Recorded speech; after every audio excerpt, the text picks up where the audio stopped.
it's recording. So today is Saturday, March 21st. It's 10 a.m. This is part 4 of our daily webinar concerning the current COVID-19 epidemic and how it is affecting your court case and your custody orders. We are joined by the legal panel here at Family Law Matters. We're also today, we have a special guest. We're joined by a medical doctor from Loma, and she'll talk about some of the data that is being shared with her and the statistics and what they're expecting. She also has some really great points concerning the virus and how it affects and impacts children specifically. So Gina, I'm gonna start with you. If you can give us a brief intro about yourself for those who are joining the call. Yes, hi, welcome everyone. I am Gina Famularo. I am one of the partners at Family Law Matters, attorney for 23 years in May, 9 years practiced in Orange County, been out here for 14 years, only family law in all of that time. Thank you, Gina. And Colleen, you are up next. Good morning. My name is Colleen Robinson. I've been practicing family law for 10 years, all throughout Southern California. And this is the only field that I've been practicing, and even before I became a lawyer. Perfect. Thank you, Colleen. And Ms. Christie, you are up. Yes, good morning, everybody. My name is Christy Bergamo. I am also a family law attorney here at Family Law Matters. I have been practicing for 17 years, which, wow. Anyway, it's all I've been doing. So welcome everybody, and I hope everybody's staying safe. Awesome. Thank you, Christy. And Dr. Shehata. Hi, I'm Hannah Shehata. I'm an OBGYN resident, 3rd year at Loma. I'm going to be talking to you guys about the COVID virus and what we know so far. Perfect. Thank you, Hannah. Okay, so before we get into the topic, I just want to remind the participants as they join that this meeting is recorded and it will be posted on our website, our YouTube channel, and our Facebook page. So if for some reason you're unable to attend, please send us your questions. We'll answer them. Yesterday we got a lot of questions. Some we were able to answer, some we weren't able to due to time restrictions. But again, continue to send in your questions and we'll answer them as soon as we get them. But let's start with the governor's order. So the governor on Thursday night issued a shelter-in-place order for all of California. Since then, New York, Connecticut, Illinois have followed the same, and there's a prediction that the entire country may be imposing similar orders or rules. Christy, I know we talked earlier today and you had the order pulled up. Yes. Are you able to start us off with that? Well, I believe that the order is clear, that there are no exceptions. And what we're trying to do is prevent, and of course, Dr. Shehata is going to address this even more aptly, but I think we're trying to prevent the spread of this. And we're trying to contain people. And I don't see an exception in his order. I think it's very black and white that if you're non-essential or you're, I don't see an exception for, custody and visitation exchanges. I just don't see it. Muted and I still can't hear. So I think the issue that we're having, Christy, and the questions that we're getting in vast numbers is along the lines of, it doesn't seem to matter what the governor says. My ex is threatening to exercise the visitation. My ex is calling the police. My ex is going to be at my doorstep. What is the practical advice given the governor's order? You need to work with the other parent. And sometimes that's not possible, but right now it is incumbent upon everyone to exercise reasonableness, okay? And what that means is that you have to communicate with the other side. And I know in all of these webinars, we keep saying the same thing in that regard, but it's absolutely imperative. And I know that some parents are taking this more seriously than others. I've had discussions with my clients like, well, if we can go for a hike, why can't you bring the child to the location? And, it's a case-by-case basis. I think most parents are understanding the gravity of this, but some aren't. And in those situations, that's what we're here for. And that's when you need to reach out to me specifically and say, hey, I've gotten a certain situation, what do I do? And I feel like as a practical matter, I don't see, and again, I could be wrong, I don't see totally that law enforcement is going to go and enforce those orders right now. Of course, we can never advise you to violate the court orders. We've said that from day one. We cannot do that. But again, as Gina points out, there's a practical aspect to this. And again, it is incumbent upon you as parents to be reasonable with one another, to communicate with one another, to figure out an alternate solution, and to always tell the other parent, if you're the custodial parent, look, this is temporary. We will make up your time, whatever that means. If it's you get the child or children for the entire summer to make up for what's occurring right now, I think that's the best strategy. But there are going to be ones that are going to use this to their advantage. And there are going to be ones that are going to be so upset about the fact that they can't see their child for an unspecified period of time, that they are going to try and enforce it. And I think, again, it's a case-by-case basis. If law enforcement shows up at your door with the other parent and says, give them the child, then that's what you're going to have to do, clearly. But I didn't read in Governor Newsom's order an exception. So, and I think when Dr. Shehata talks about the health implications of this, I think it's going to hit home more appropriately. But those are my thoughts.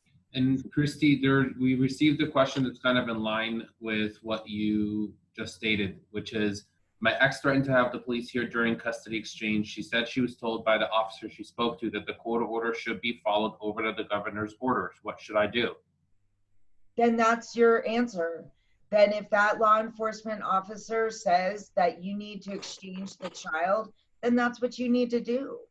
I mean, we're all, and I will reiterate, and we're all going to reiterate, we are in uncharted territory. We don't know. I approach this issue as a safety and health concern. I don't look at it as, the legalities of your CCRC recommendation. I don't see it that way right now. But if law enforcement tells you that you need to follow the exchanges, then that's what you need to do. And I guarantee in another scenario, you're going to get a different answer. I think law enforcement's going to tell you something differently depending on who you get. But if law enforcement's saying that, then you have to do that. Absolutely. And maybe this is a good time to ask Dr. Shehata to join in. And Dr. Shehata, how does COVID-19 affect children as a group? So right now, the studies have shown that with COVID-19, children are mostly carriers. So they get minor symptoms like that of a cold. Most kids have no symptoms at all, but they are able to spread it to others because of the fact that they still have the virus, even though their immune system is fighting off the symptoms. For our standpoint, we're asking that everyone stays home. The CDC recommendations are that if you are not considered an essential healthcare worker, part of the food industry, part of the government, that you should be staying home. The way that it's worded is all non-essential activities. Citizens should not be leaving their house at this time. Okay, and I'm going to ask you to repeat the statistics concerning the children, just because one of the participants was unable to hear you. So can you just repeat that one more time, please? Sure. So as of right now, most studies have shown that children are not significantly affected by COVID-19, but they are considered to be carriers, meaning that they don't have a lot of symptoms. They may just have a minor cold, but they're able to transmit it to others. Because this is an aerosol virus. So whenever you're coughing, talking, anytime that there's any sort of saliva that is exchanged, it can lead to other people getting sick, even if the kids themselves don't seem sick. So they're considered to be a high-risk carrier at this time. What does that mean, high-risk carrier? So they are more likely to spread it because of the fact that they don't know that they are sick. And how long does it take for them to show symptoms? Most people will experience symptoms within 5 days, up to 2 weeks. Some people have had the virus and tested positive and have had minimal symptoms. So it really depends on the person's immune system, but most people will experience some sort of symptoms within 5 days to 2 weeks. Okay. And I want to confirm, can everybody hear what the doctor is saying, everyone on the panel? Yes. Okay. Christy, can you hear? Yes. Okay. Colleen? Adam, since you're unable to hear what's being stated, I'm going to request that you watch that part of the recording. If I may summarize the doctor's point, and it's that even though the children may not show symptoms and may not, and the virus does not affect them as dramatically as it affects other age groups, they are considered high-risk carriers, which means that if the child's exchanged from one place to the other, they may be carrying the virus, putting others at risk without even knowing. Children, you know, they will cough, they will sneeze, they will touch things. That's just how they are.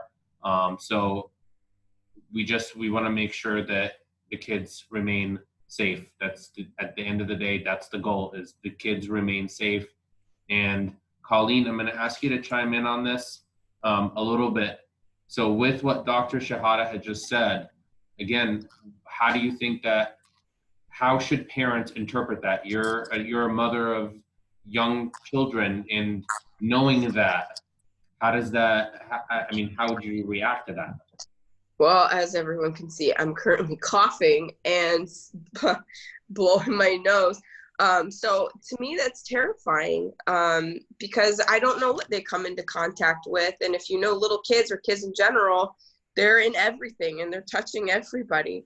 So I think when we were talking prior to our live recording right now, when I heard that statistic from Dr. Shehata, I mean, that's really what hits home here. And that's why our whole position as to what to do in this shelter in place is that our children, though that they could be symptomless, they can affect everybody else in our families. And that's why we've got to try to keep the movement and exchanges to a minimum in this situation, because it's not just our kids, it's everybody else. So I think that was a very sobering statistic and something for everybody to keep in mind. And Colleen, if a parent has custody of a child, the child is in that parent's home, and the police are knocking on the door saying, give mom or give dad the child, what is the advice to the parent who has custody at that moment? Well, I think Christy was just talking about that as well. You certainly don't want to get involved in some sort of exchange with the police officers, because that's just going to ratchet up all the anxiety as well. And I think it's just, as Christy had said before, this is going to be a case-by-case situation. I have zero doubt, just based upon our experience when parents call the police in custody exchanges, a lot of the time they don't get involved. They say this is a family law matter, you're going to have to take it to court. So I would imagine that there's going to be a lot of calls that the police aren't going to do anything. So I think in that situation, if a police officer is telling you you've got to do the exchange, I think like Christy said before, then you should probably do the exchange. And you can, I don't think there's any harm to saying, I've been trying to reach out to the other party. I think this is serious. And I wasn't, we're not trying to be difficult. I'm trying to make other arrangements for when this is over. But this is a serious health concern, and it's a serious health risk. Dr. Shehata, I want to ask you, because I think I heard you, and I want to make sure I heard you correctly. Did you say that medical professionals are advising children specifically to stay home because they're such high-risk carriers? Yes, we're actually advising everyone to stay home, but in particular, one of the reasons they shut down the schools is because children are carriers. Right now, the advice is if anyone in the house is sick to try and clean up after them, make sure that you're not sharing things with them. But in general, for children, because they are carriers, you need to be making sure they wash their hands, making sure that they're regularly cleaning up the areas that they play in, sanitize the areas that they're in, and then if they do feel sick or if they have any signs that they could be sick, to not let them be around others. Okay, so I'm going to repeat and just summarize. I can't say it any better than you did, but the point is make sure that when you have the children that they are safe, take safety precautions, make sure they wash their hands, make sure that you wipe down their tables, where they sit, their chairs, their toys. Just be as safe as you possibly can to protect the children. Is that a fair summary? Specifically, the doctor said children are to stay home. Everyone is to stay home as much as humanly possible. Is that what you believe? Yes. One thing to keep in mind is California has just been able to start testing as of Monday in most jurisdictions. And so far in California, we already have 980 confirmed cases. In San Bernardino alone, we've had 3 or 4 deaths, as well as Riverside County, there's now been 4 deaths. So it's a serious matter that we're expecting to be hit with. New York right now has over 5,000 cases. Seattle or Washington area has over 1,000. We're expecting that Seattle is probably about 2 weeks behind New York, and we're probably 2 weeks behind Seattle before we get hit. Wow. So in 4 weeks, we're expecting an influx of COVID-19 cases. Yes. And you said how many people have tested positive just since you started testing on Wednesday? We started testing on Monday. So far, the CDC reports that there's 982 cases as of yesterday. So you found 982 cases in 5 days of testing? Yes. And that's just the tip of the iceberg is what medical professionals are saying. Yes, New York has been testing now for 2 or 3 weeks, and as I said, they're up to over 5,000. I believe they're over 6,000 cases now. Now, with regard to the statistics, first off, how transmissible is this disease as compared to other diseases? So most viruses are considered a 1 to 2 or 1 to 3. So for every 1 person sick, you transmit it to 2 or 3 people. This virus is more like on a 1 to 6 or 1 to 8 level. The reason being is that the coronavirus is what causes the common cold, but this is not a typical coronavirus. They're not sure if it has mutated multiple times because different countries, different age groups are affected. But what they found is that this is basically it's a bioweapon COVID-19 strain that we don't have an immunity to. So there's no immunity that prevents you from spreading it to anyone that you come in contact with. So a highly contagious bioweapon with no immunity for humans. So far, they haven't found that most people are immune to it. So pretty much anybody that comes into exposure can be affected on some degree. Those that have a healthy immune system, no other underlying problems, usually it presents as a cold or as a flu. But for those that have underlying disease, and this can be just high blood pressure, diabetes, heart disease, any underlying illness, they get hit pretty hard. Do you know how many residents there are in Riverside County by any chance? No, I do not off the top of my head. Do you know how many hospital beds there are in Riverside County? Let's see, looks like Riverside County, just briefly Googling it, there's 2.4 million people in Riverside County, 2.1 million in San Bernardino. How many hospital beds? Do you know that? Trying to think. Let me see. So in Riverside County, there was probably at most 5,000 hospital beds. And you said there's how many people between San Bernardino and Riverside County? 5 million? About 5 million. And how many people who get COVID-19 will end up in the hospital? What percentage? They estimate based on other countries, about 10% can end up in the hospital. So 10% of the 5 million will end up in the hospital is your estimates, the medical professionals' estimates. We are trying to avoid that. Our goal is that people who are sick stay home unless they are having difficulty breathing and need to come in for ICU level of care. So we're hoping it will be less than that, but worst case scenario, we're expecting about 10%. And what percent are you expecting to be in the ICU? Like I said, our goal is that the only people that are admitted to the hospital are those that need ICU level of care so that it's not spread to other people. So because of that, we would expect only those that need ICU level of care to be admitted. What percentage, though, are you expecting of the 5 million residents to be in the ICU? We're not sure. How many ICU beds do you have? And then I'll stop asking questions. Loma Linda has a total of about 100 ICU beds. Not all of them are obviously able to be occupied by COVID-19, since there are other conditions that need them. And not all beds in the hospital are also able to have the precautions that we need for COVID-19. They need to be negative pressure rooms, which there's a limited number in the hospital. In Gina, with that answer, I want you to, because I know you're an attorney, you're in attorney mode, you're asking questions. So I want to give the audience kind of a glimpse of what you're trying to get at. If you can elaborate on that. You want me to repeat what the doctor said? No, not repeat, but your line of questioning, if I understand it correctly, was trying to establish and trying to educate the public on how big of a deal this virus is. It's not something that it's not something that's going to go away fairly quickly. This is something that is major, and we were never prepared for it. Nobody prepared for it.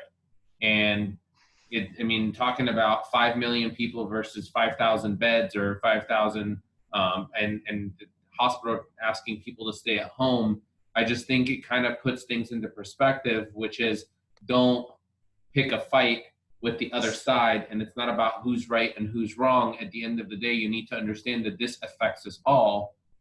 And I think that's where you're getting at. Correct me if I'm wrong. And then Christy, I'll ask you to chime in. Dr. Shehata, let me just see if I can confirm what you just indicated. This is a highly contagious virus, and humans do not have immunity to this virus at this point. Is that correct? Yes. And the hospitals already have patients in the hospitals, obviously. And you're expecting in 4 weeks to have an influx of cases. Is that correct? Yes. And in 4 weeks, it's likely you will not have enough hospital beds for the expected number of patients. That is the concern. And in 4 weeks, you likely will not have enough ICU beds for all the expected number of patients. That is the concern, yes. The prediction for how long it's going to last is not really been made, but based on most viruses, you start to see a significant decline in viruses around June when the weather warms up. So we still have a couple months to go. So we're expecting an overwhelming number of patients until probably June, which is why you believe the governor is saying stay home, and which is why the medical professionals are asking everyone to stay home.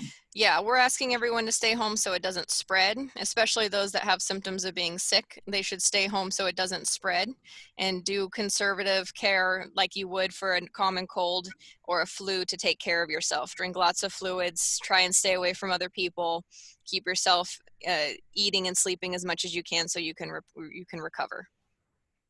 Christy, you have questions. I don't have questions. I just have a comment. And I think what's potentially being overlooked here is that, and I think it really hits home, that the children are carriers. I have an elderly father. I've got a sister with a compromised immune system. I think you have to look outside right now of yourself and what your needs, what your wants are, because it's not so much that whether or not your child is at risk going outside and driving in a car with you for visitation. It's about the other people that it might potentially kill. it might infect, it might make them horribly sick. I mean, this is beyond the scope, I believe, and I think it needs to be really stressed here, because I know there's conflicting direction that family law attorneys are getting, but I think it goes beyond just whether or not your child's going to develop the illness. It's what you're going to do to other people and potentially kill them. I think that has to be stressed pretty severely, because you know that's the point here.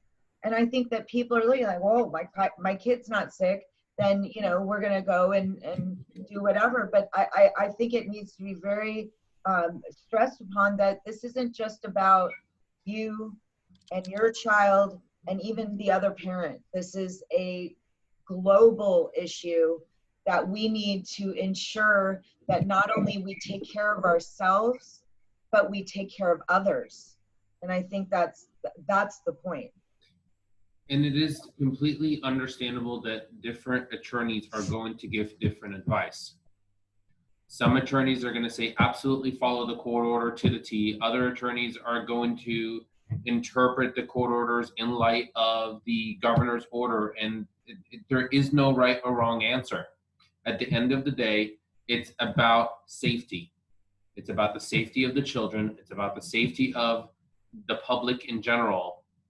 Otherwise, orders like that would not have been issued.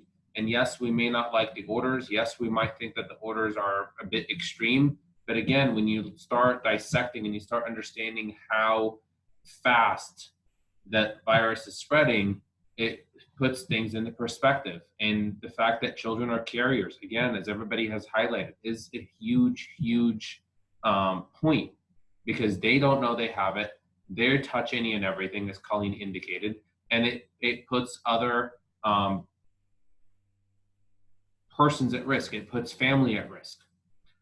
So again, that's one thing. If you are if you're a parent requesting the exchange, you might want to take that into consideration. If you have your mother or your father or a relative with some sort of weak or immune system, you might not want the child there because they may be the carrier.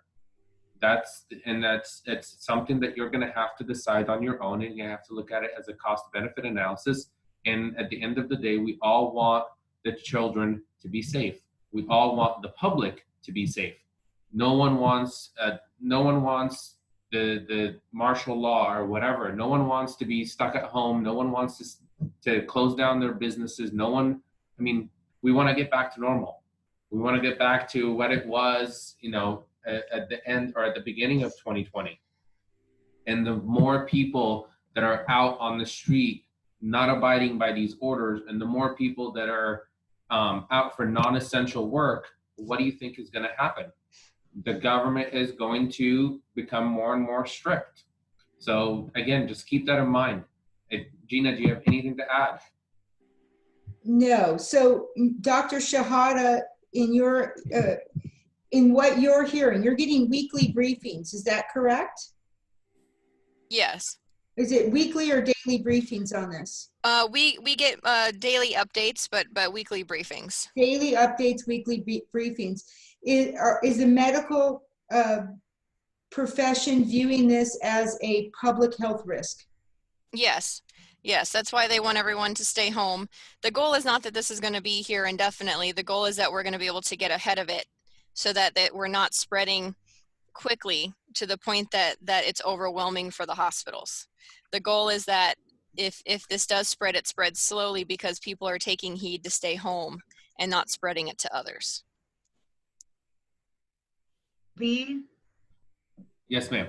We got a question, and I Yes. think that this is really a good one that I would like to address. Please go.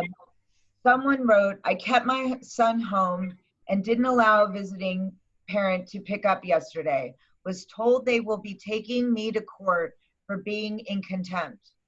Will any consequences take custody away from me? I am also immunocompromised. We have stressed from the beginning that there are really three prongs to this. One is, and this was before the governor issued the order, But we have said you need to communicate with the other parent in writing and indicate your concerns, why you're doing what you're doing due to the order. The child needs to stay with me. The second prong to this, but during this time, I invite you to FaceTime with the child as much as possible. Make sure that they're in constant contact with the parent who's, I'll call the out parent. And then the third part of this prong is, and when this is over, we will make up your time. We will figure it out. When this crisis is over, I will be more than happy to give you make-up time.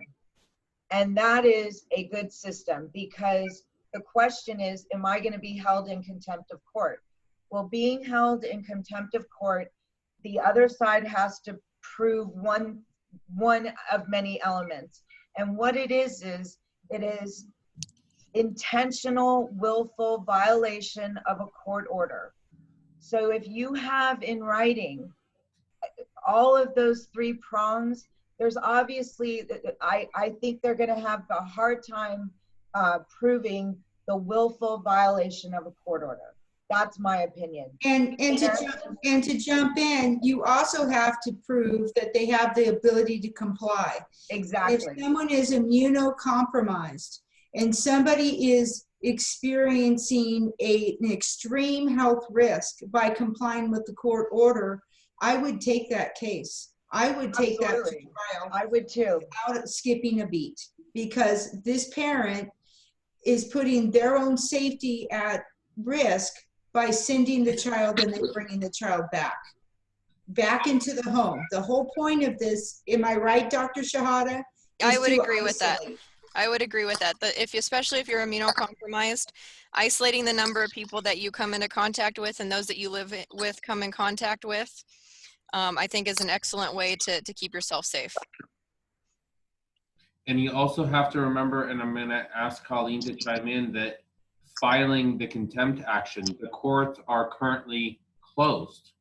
So there is going to be no immediate remedy. And this is something that will be dealt with after the fact. So Colleen, do you have any comments on the question that was asked? Yeah, I think in addition to that is just the reality of what our system is. Everything's shut down. And although the courts are saying, April 3rd, we don't know that to be true.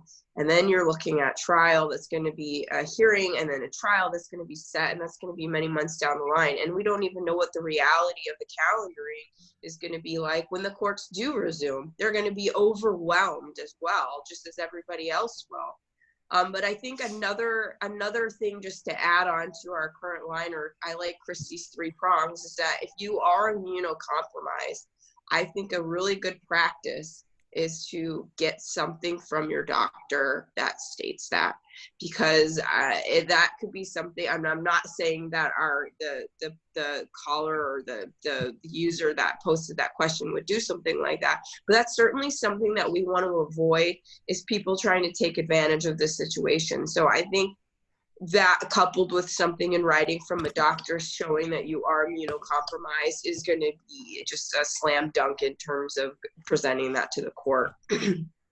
And Colleen, I think you make a very, very good point, is that the courts are going to be inundated. I mean, understand that I've had trials that were set 6 months ago that are now gone, that have to be reset. Every court date that we had that didn't go forward has to be recalendared, and those cases get the priority. So then you have those cases on other dates, and then you have the regular cases that are set for that day. I mean, by the time it's all set on something that is really left to interpretation. So how strong is that case if, again, you've done the three prongs? How strong is that case on a simple RFO? How strong is that case on a contempt? I just don't think, and again, as long as you make sure that the other parent has equal access to the child or children in a manner that is, fits this situation, I mean, I even envision if the child is playing, set your phone up and let the other parent watch them play. Right. You know, I mean, that in that kind of contact under this situation and under this context, I don't see that you're willfully doing anything other than trying to co-parent in this type of situation. Well, and also imagine this, is that imagine you have your court hearing on a contempt 6 months from now, and as you indicated, your third prong being offer up that makeup time, you're sitting in court and you tell the judge, yeah, they weren't able to exercise their visitation for that period of time. He had the entire summer. He had Right. 6 weeks. So Right. imagine what that judge's reaction is going to be when you have a party who is still looking to hold a party in contempt. I Agreed. think that's Agreed. going to be absolutely, Concerning to the I think it's a court. lot of words to insert right there, asinine at that point. And Christy, can you do me a favor? Yeah. Can you repeat your 3 prongs, please? Yes, it is communication with the other parent as to why you are keeping the child. Obviously, there's an order from the governor to stay home. It's a safety issue. It's a health issue. So communicate that in your concerns and that you are going to follow the order of the governor, number 1. Number 2, however, during this crisis, during this time, I will be more than happy to give you FaceTime, Skype. You can watch the child play, you know, anything and everything, and as much contact as they want. Offer as much as they want in terms of a FaceTime to make up for the lack of physical contact. And then the third prong is, and when this situation is over, I will be more than happy to give you makeup time, make up for this.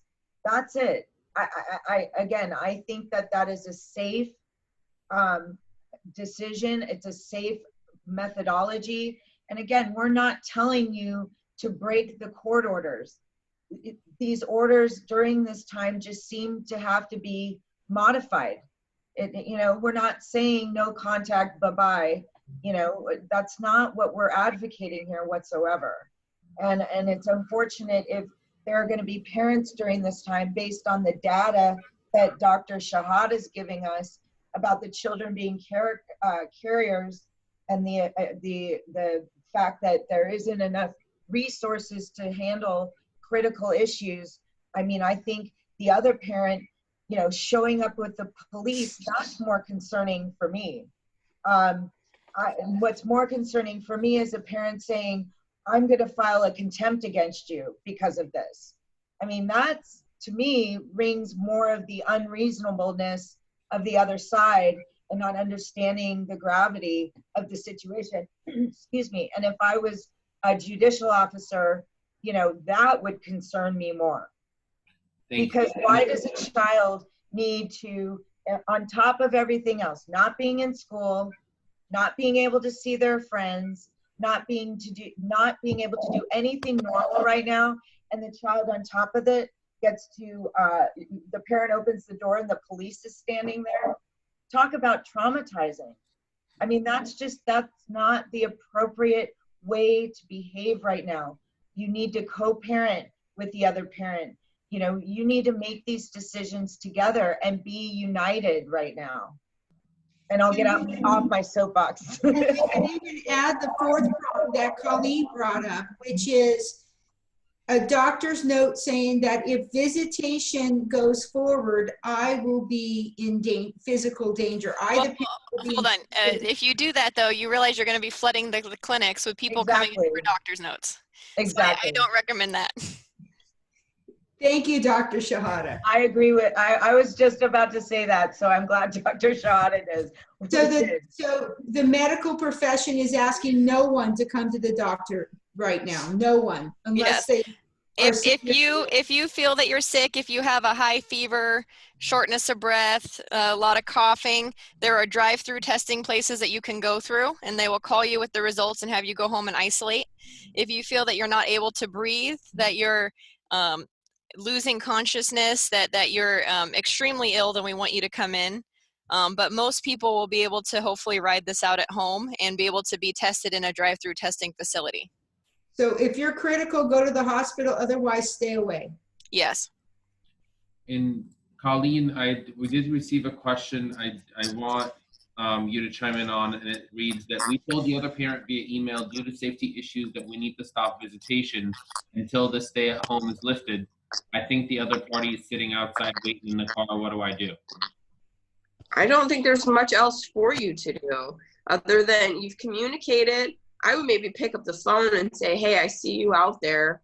I'm sorry, but this is what our position is. And I'm trying to do whatever I can. So to allow safe visitation, such as FaceTime or if you do Zoom or whatever, Skype. But right now, I just don't think it's in any of our best interests to allow any more physical contact between us. We all need to stay here at home.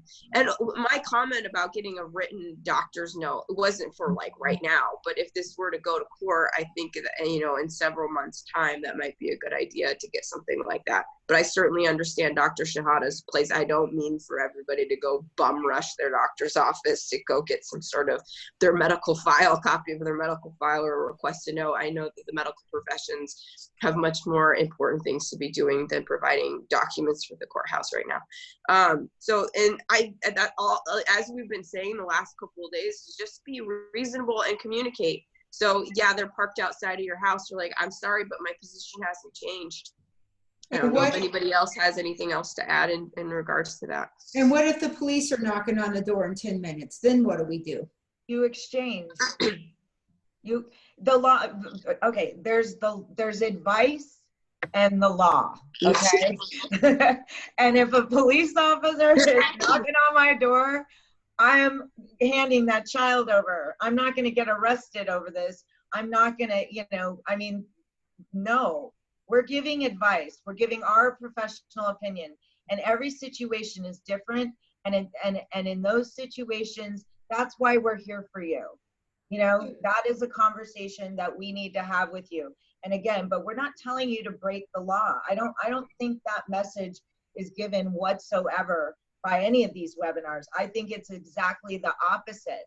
Be reasonable under the circumstances. Be understanding under the circumstances.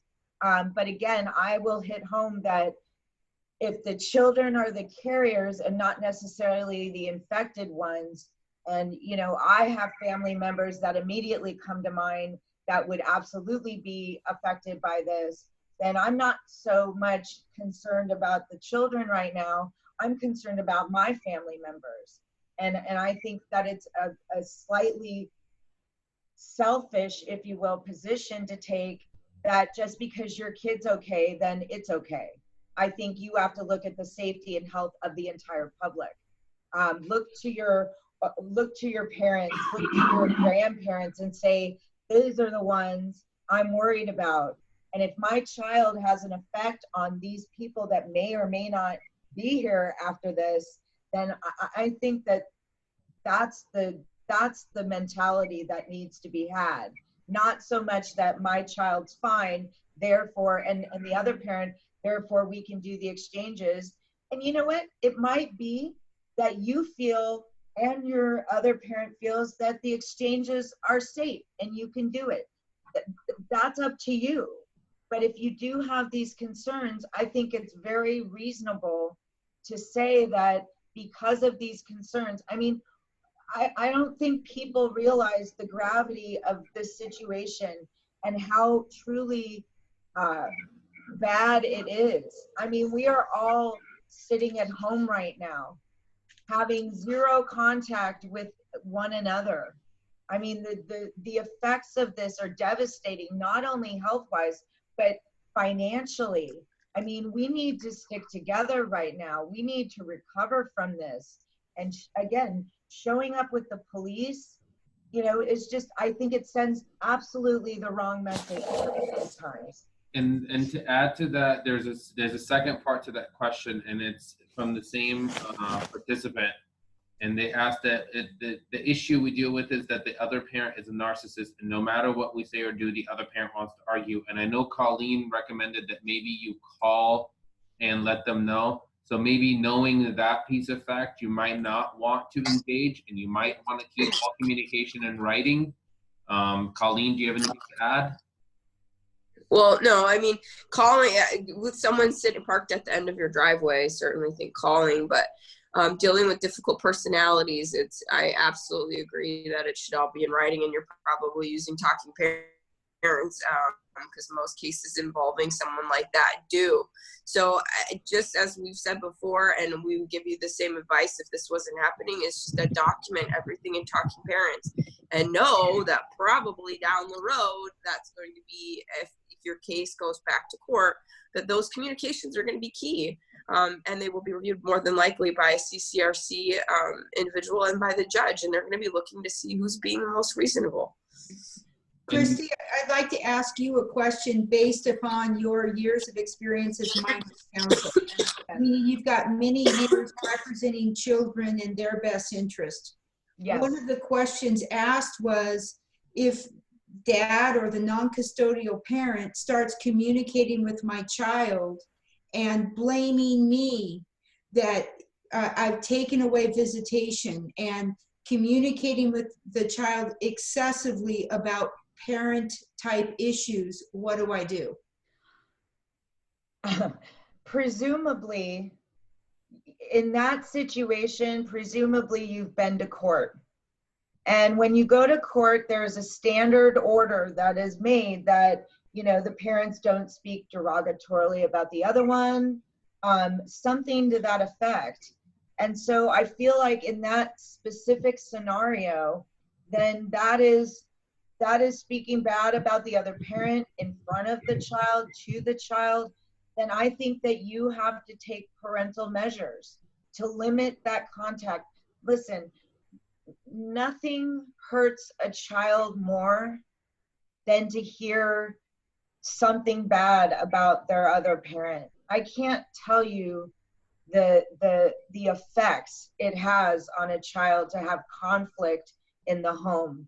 And what I mean by that is parental conflict. You don't have to all be under one roof, but when you have that inherent conflict, nothing damages a child more.